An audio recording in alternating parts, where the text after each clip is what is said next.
Buenos días, presidente. ¿Qué Buenos tal? días. Muchas gracias por estar hoy aquí conmigo. Bueno, usted fue el primer presidente de nuestra democracia. Eh, ¿Qué fue lo que le motivó para dar el paso, para presentarse a este cargo? Bueno, históricamente la isla del Hierro está muy alejada, poco poblada, y el centralismo provincial y el centralismo estatal de aquellos tiempos, pues creo que a nuestra isla la tuvieron siempre marginada.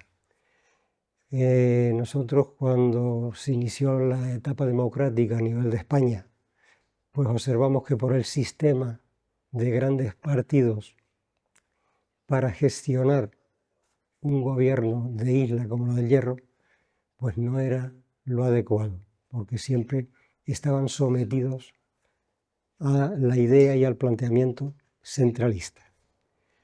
Entonces se nos ocurrió a 11 personas pues presentarnos al Cabildo intentando tener una voz y denunciar ahí pues las carencias graves que se tenían.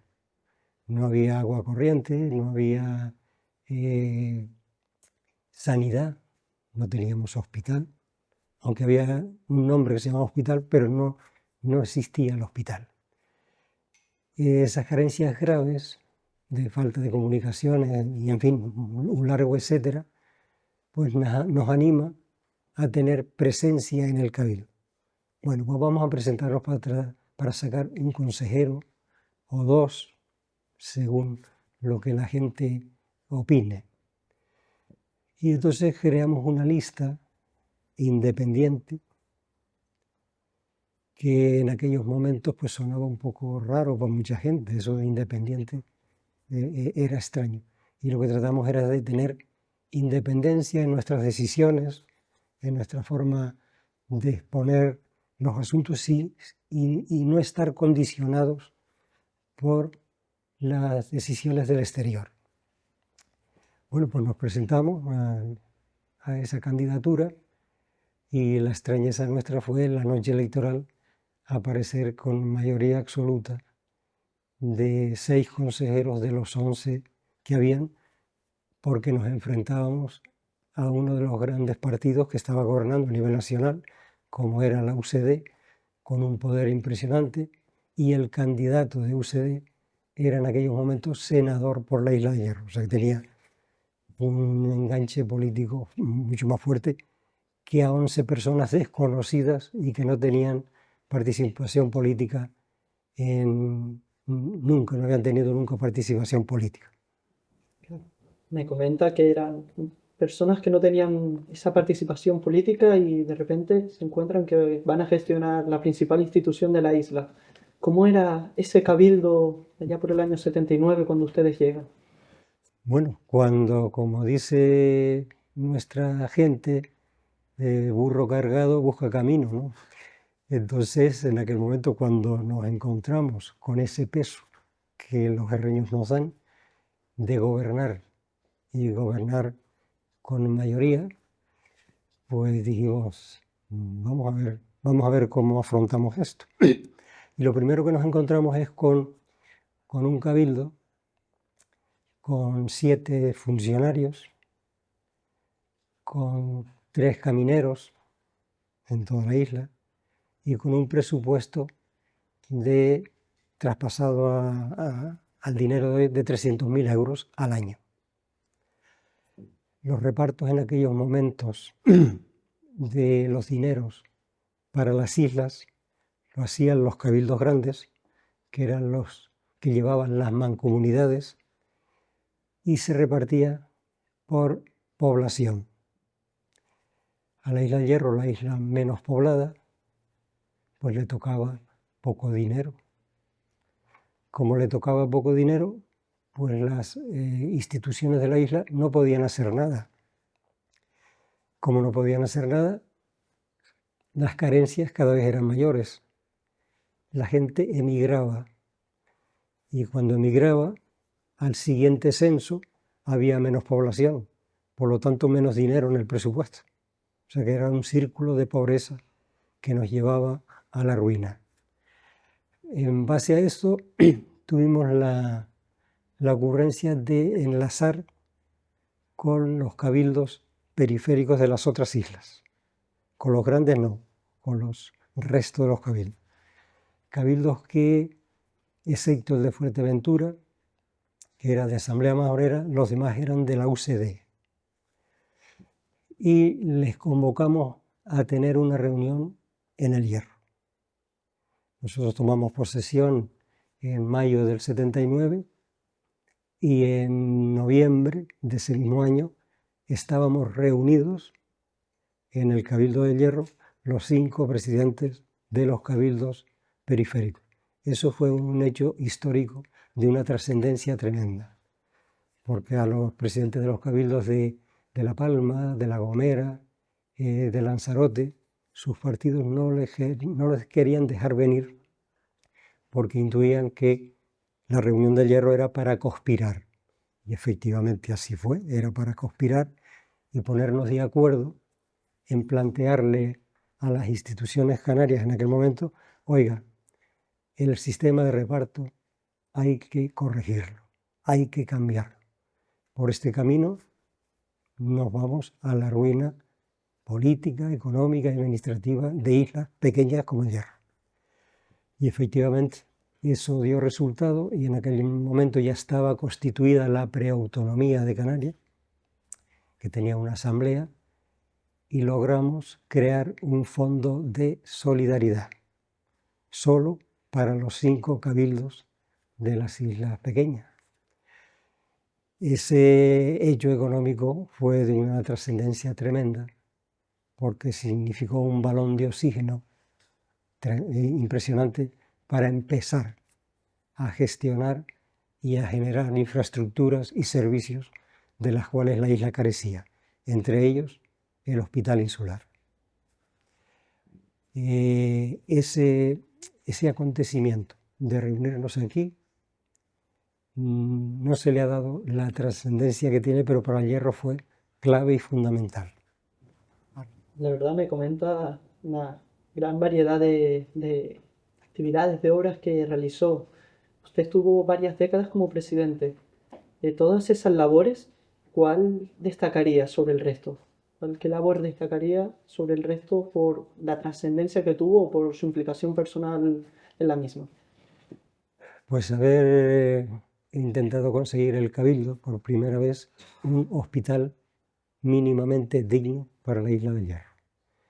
El Hospital del Hierro, cuando nosotros llegamos al Cabildo en el año 79, pues lo formaban un médico de medicina general, don Juan Ramón, que históricamente era el único médico que había en la isla, y 2 monjas que eran enfermeras. Ese era todo el hospital. Bueno, nos encontramos también con que al poco tiempo de estar en el Cabildo nos llega 40 millones de pesetas que había comprometido en su visita el año anterior a la isla el entonces presidente del gobierno, Adolfo Suárez. Con esos 40 millones de pesetas, lo primero que se nos ocurre es construir un nuevo hospital. Pero con 40 millones no daba para ser un hospital de cierta envergadura. Bueno, entonces conseguimos una empresa catalana que estaba construyendo unos hospitales prefabricados en Sudamérica. Lo traemos aquí y efectivamente por los 40 millones nos hacen un hospital prefabricado que todavía está por ahí, al lado del hospital de cemento que está al lado, y dotado con todas sus características, con 30 camas, con quirófano, con laboratorio. Para hacer un análisis clínico en aquella época había que se tomaba la muestra de sangre y se mandaban a Tenerife. No teníamos laboratorio, no teníamos quirófano, no teníamos pediatra, no teníamos un anestesista, un cirujano. Costó dotarlo de personal porque en aquellos momentos las competencias de sanidad todavía no habían sido transferidas a Canarias y dependían del Ministerio en Madrid. cuando se le iba a plantear al ministerio que el Hierro necesitaba un hospital, pues el costo del personal era muy grande para ellos y decían bueno, que la población del Hierro la tenía cualquiera de los edificios que habían por allí por Madrid. Bueno, ahí se creaba un rifirrafe político de pugna entre el planteamiento del Hierro y la posición centralista de un gobierno que no podía entender que una isla de 7.000 habitantes en aquel tiempo pudiera tener un hospital. Pero sucede un acontecimiento también de gran trascendencia en esos momentos, y es que una parturienta viene a dar a luz una tarde cuando ya no había, se le adelanta el parto, no había avión, con el médico que teníamos y las dos enfermeras pues tratan de resolver el parto, pero la criatura no sale, se queda a mitad del camino. Es dramático lo que voy a contarte. La criatura muere y esa señora está con la criatura a medio salir toda la noche hasta el día siguiente que la evacuamos en el primer avión. No había tampoco helicópteros para evacuar. El hospital, el aeropuerto no podía funcionar por la noche para venir una avioneta. Ese hecho lo aprovechó entonces el Cabildo para denunciarlo públicamente ante los medios de comunicación potentes de aquel momento en Madrid, como la cadena SER y como el periódico El País, y aquello tuvo una trascendencia impresionante a nivel informativo.